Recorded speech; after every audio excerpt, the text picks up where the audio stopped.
रेनेटर्स के प्रति कमिटेड क्यों हैं? आप रेनेटर्स के प्रति कमिटेड क्यों हो? हर बंदा अपनी कंपनी को अच्छा कहेगा, हर व्यक्ति अपने प्रोडक्ट को अच्छा कहेगा। आप रेनेटर्स क्यों करोगे? आप अपना जीवन रेनेटर्स को क्यों दोगे? क्यों देना चाहिए आपको? किसी के अच्छे कहने पे मत विश्वास करना, किसी के अच्छे कहने में मत यकीन करना। आप पहले रेनेटर्स को देखना। मैं आपको बताता हूं कि रेनेटर्स मुझे क्यों समझ में आई। मैं रेनेटर्स में जब गया तो हैरान हो गया। आप जब कंपनी के रिट्रीट के प्रोग्राम में जाएंगे तो आप खड़े होंगे, वहां पर खाना खा रहे होंगे, एक व्यक्ति आपसे आएंगे और कहेंगे भाई साहब खाने में नमक ठीक है, चले जाएंगे। अगले दिन आपको स्टेज पे जाकर पता चलेगा कि स्टेज पे वो शख्स आ रहा है और आपको पता चल रहा है कि विकास श्रीवास्तव है, कंपनी के फाउंडर लीडर, जो एक आम आदमी से पूछकर गया खाना ठीक है भाई। जिस व्यक्ति को आप मिल भी नहीं सकते हो, इतना बड़ा बिजनेसमैन, कभी मिलोगे भी नहीं, वो व्यक्ति आपसे पूछ के जा रहा है। एक व्यक्ति आपसे पूछ के जा रहा है भाई साहब चेयर ला दो, चेयर। आप खड़े क्यों हैं? बैठिए ना, बैठिए। अगले दिन आपको पता चलेगा सुमित देवनाथ जी थे। आप रूम लेने के लिए खड़े हैं, 200 लोगों की लाइन है, एक व्यक्ति पीछे से साधारण कपड़े में आकर खड़ा हो जाएगा, लोअर टी शर्ट में। 2 घंटे लगे, 2 घंटे लाइन में लगकर रूम लेंगे। अगले दिन आपको पता चलेगा ये गुरतेज सर थे जो पीछे खड़े थे मेरे। मैंने नियत देखी सर, मैंने ईमानदारी देखी। अगर आप रेनेटर्स को जानना चाहते हैं तो एक बार रिट्रीट में आइए, आपको वहां पता चलेगा कि ये मैनेजमेंट कैसी है, जो कहती है वो करती है कि नहीं करती, लोगों के प्रति प्यार, लोगों के प्रति स्नेह, लोगों के साथ बिहेवियर। आपको लगेगा ही नहीं कि इस कंपनी की जो मैनेजमेंट है ये बिजनेसमैन लोग हैं, नहीं लगेगा। और वहां आकर आपको ऐसा लगता है अगर हम आपका दिल जीत पाए, अगर वहां पर आकर आपको ऐसा लगा कि इस कंपनी के साथ अपना दिल अपनी जान लगानी चाहिए तो लगाना, नहीं तो मत लगाना। मैं तो सीधा बोलता हूं कि अगर उस प्रोग्राम में कंपनी आपका दिल जीत पाई, हम आपका दिल जीत पाए, आपको ये लगवा पाए कि आपका फ्यूचर सेफ है। मेरे को सुनने का मौका मिलता है कि बॉस हर रोज नई नई बातें सुनने का मौका मिलता है कि सर वो उसको अच्छा कह रहा है, वो उस कंपनी को अच्छा कह रहा है, उसको। ये चलता आया था, चलता रहेगा। लेकिन हमें कहां रहना है, हमें क्या करना है? जब एक सफल व्यक्ति हो रहा होता है उसको देखकर उसकी कॉपी करने वाले बहुत आते हैं, लेकिन क्या सरवाइव कर पाएगा? रेनेटर्स ने सरवाइव क्यों किया पिछले 4 साल से? क्यों सारे रिकॉर्ड तोड़े? एक प्रोडक्ट वाली तो न जाने कितनी कंपनियां आई, कितनी कंपनियां गई, 2 महीने में 6 महीने में बंद हो गई। लेकिन उसके पीछे की ईमानदारी, मैनेजमेंट की ईमानदारी, मैनेजमेंट की सोच, उनका लगाव, लोगों के प्रति रवैया, बिहेवियर, वो सब आपको रिट्रीट में पता लगेगा।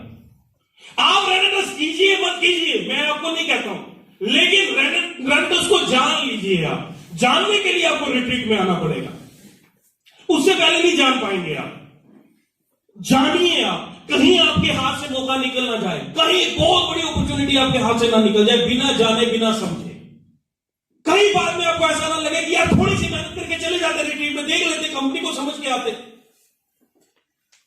देख, मैंने पिछले 14-15 साल में ऐसी कंपनी लोगों के साथ प्यार करने वाली नहीं देखी सर।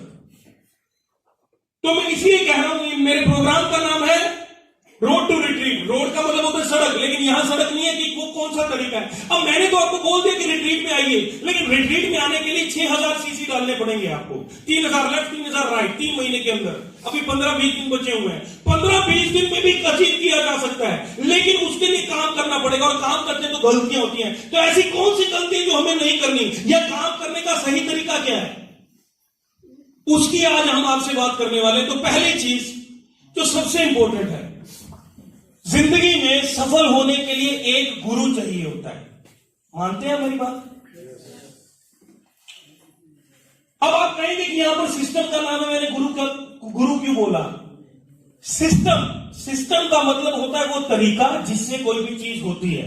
जैसे कि मैं माइक पकड़ के बोल रहा हूं, मेरे हाथ में प्लास्टिक की चीज है, मैं बोल रहा हूं, आवाज पूरे कमरे में आ रही है। हमने कभी इसको खोल के चेक नहीं किया कि ये काम कैसे करता है। हमने बटन दबाया, रोशनी आ गई कमरे में, हमने कभी चेक नहीं किया तारे खोलकर कि ये काम कैसे करता है। हमें पता है ये एक सिस्टम है, सिस्टम का बेनिफिट हम लेते हैं। लेकिन जैसे ही रेनेटर्स में आते हैं और हमारी अपलाइन ये कहते हैं कि यहां पर भी एक काम करने का सिस्टम है, आपकी नॉलेज जो आपने आज तक इकट्ठा कर रखी है वो यहां नहीं चलेगी, तो हमारी ईगो हर्ट होती है। हम कहते हैं कि मैं तो ये हूं, मेरे को तो इतना तजुर्बा है, मेरे को तो दुकानदारी चलाने का एक्सपीरियंस है, मेरी तो नौकरी में 25 साल की सर्विस होगी। सर हम उस पर डाउट नहीं कर रहे हैं, आपको हाथ जोड़ के सलाम करते हैं, आपको सल्यूट करते हैं, आपकी नॉलेज को, आपके रुतबे को, लेकिन आपको एक चीज समझनी पड़ेगी, हर नए काम को सीखना पड़ता है, हर नए काम का एक रूल होता है। अरे मुझे सब्जी बनानी सीखनी है तो उस लेडी से सीखना पड़ेगा जो लेडी सब्जी बनाती है। मैं अपनी मर्जी से चीजें उतनी मात्रा में नहीं डाल सकता जितनी में मैं अपनी मर्जी से डालना चाहता हूं, मुझे उनसे ही सीखना पड़ेगा।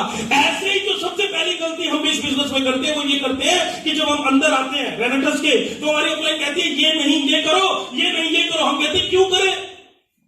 जो गलती मैंने करी थी कि मैं समझाऊंगा 19 लोगों को, जिसका बहुत बड़ा खामियाजा मुझे उठाना पड़ा, वो आज भी लोग गलती करते हैं। और मैं बहुत दिल से उनको समझाना चाहता हूं कि भैया ना करो गलतियां, क्योंकि एक बार आपने लोगों के साथ गलतियां कर ली, फिर वो लोग आपका दोबारा विश्वास नहीं करने वाले हैं।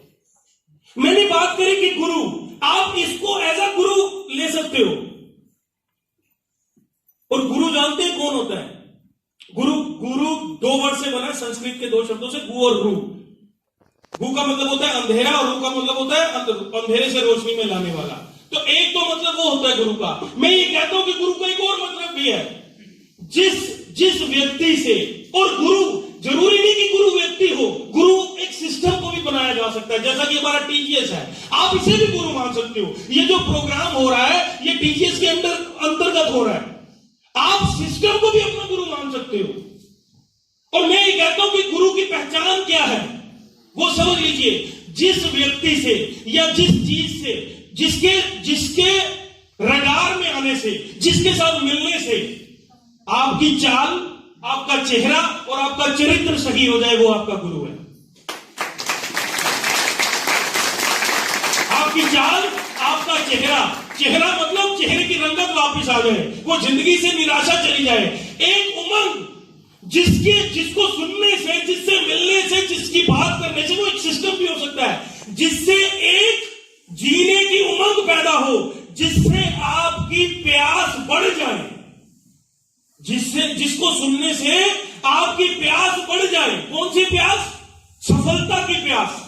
पूरी नहीं हो जाए, लोग कहते हैं कि पूरी हो जाए, मैं कह रहा हूं बढ़ जाए। गुरु वो चुन लेना जिसको मिलने से आपकी जिंदगी में आगे बढ़ने की प्यास बढ़ जाए, क्योंकि जिसकी प्यास खत्म हो गई वो साधु बन गया। साधु शांत है, साधु अशांत कभी नहीं हो सकता, तो वो साधु बन गया जिसकी प्यास खत्म होगी। तो हमारा मकसद वो नहीं है, हमारा मकसद है जिंदगी में निरंतर आगे बढ़ते रहना। जिसको मिलने से प्यास बढ़े उसको मान लेना। और जब आप टीचर्स में आएंगे, जब आप प्रोग्राम्स में आएंगे, तो यकीनन आपकी प्यास बढ़ने वाली है, आपकी इच्छा बढ़ने वाली है। तो इसको इसलिए मानना है सिस्टम को, बिना किंतु परंतु डाउट के, कि हमारी इच्छा बढ़े, हमें तरीका मिले, हमें दिशा दे गुरु, एक सिस्टम हमें दिशा दे। तो बहुत सारे लोग में, अब मैंने सिस्टम के बारे में गुरु क्यों बोला, क्योंकि कभी कभी क्या होता है हमारे बिजनेस में, देखो इंसानों का ही बिजनेस है, और आपको पता है जब 2 लोग इकट्ठे रहते हैं तो बर्तन खड़कते हैं, पति पत्नी तो भी लड़ाइयां चलती हैं। तो क्या होता है अपलाइन डाउनलाइन में भी कभी कभी हल्की हुल्की नोकझोंक हो जाती है। तो वहां पर लोग मेरे से पूछे, सर ये तो ठीक नहीं, मैं किसे मानूं? तो उनके लिए कह रहा हूं, किसे मान ले भाई? समझ रहे मेरी बात को? आप इसे भी मान सकते हैं, और गुरु अपनी अपलाइन में से उस व्यक्ति को मान सकते हैं जिसको मानने से, जिसको सुनने से, जिसको देखने से आपके अंदर से कुछ उछले, आपके अंदर से परिवर्तन आए, आपके रोंगटे खड़े हों, जो आपको दिशा दे, जिसको सुनने से आपके अंदर कुछ जागे, कोई भावनाएं उछले हैं, कुछ हलचल हो शरीर में, उसे तो भैया मान ही लेना। और मैं बात कर रहा था कि आपको नॉलेज है, आप अपने काम आपको करने आते हैं, वो उसमें डाउट नहीं है, लेकिन सर हर काम का एक सिस्टम है, किसी न किसी को गुरु मानना पड़ेगा। हमारे काम को मान लीजिए, इसको मानना पड़ेगा, अपनी अपलाइन को मान लीजिए, नहीं तो इसको मान लीजिए। अगर हमने इसको मान लिया तो क्या होगा मानने से? हमारा एफर्ट कम होगा, रिजल्ट ज्यादा होगा। क्या होगा सर? एफर्ट कम होगा, दौड़ कम होगी। बहुत सारे लोगों से मिलता हूं, वो कहते सर मैं रात दिन एक कर रखा है, मैंने रात, उनको मैं हाथ जोड़ के कहता हूं भाई नहीं करना। मैं बहुत सारे लोगों को कहता हूं, लोग कहते हैं सर हम अंधी मेहनत करते हैं सर हम रात दिन एक कर देते हैं सर हमारा घर जाने का कोई टाइम नहीं, हमारा घर।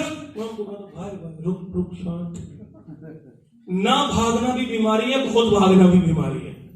अगर तू सही तरीके से नहीं भागा तो एक दीवार है सर, मैं आपको बोलूं कि इस दीवार को तोड़ना है और आपके हाथ में कुछ भी ना हो, आपको यहां छोड़ दूं, एक भी चीज ना मिले, तो क्या इस दीवार को तोड़ लोगे? सिर्फ फोड़ लोगे अपना, दीवार नहीं टूटेगी। आपको हथौड़ा दे दूं, 5-7 दिन लगेंगे, दीवार तोड़ दोगे। अब आपको एक बुलडोजर जेसीबी मशीन दे दूं, 2 मिनट लगेंगे, दीवार टूट जाएगी। दीवार भी वही है, आप भी वही है। फर्क किस बात का है?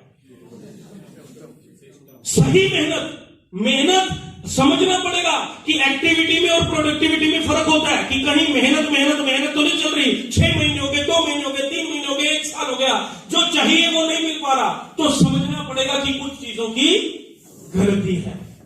समझना पड़ेगा कि हम किसी को शायद मान ही नहीं रहे, किसी को शायद सीखा ही नहीं किसी से, वो पद्धति नहीं सीखी जो चाहिए।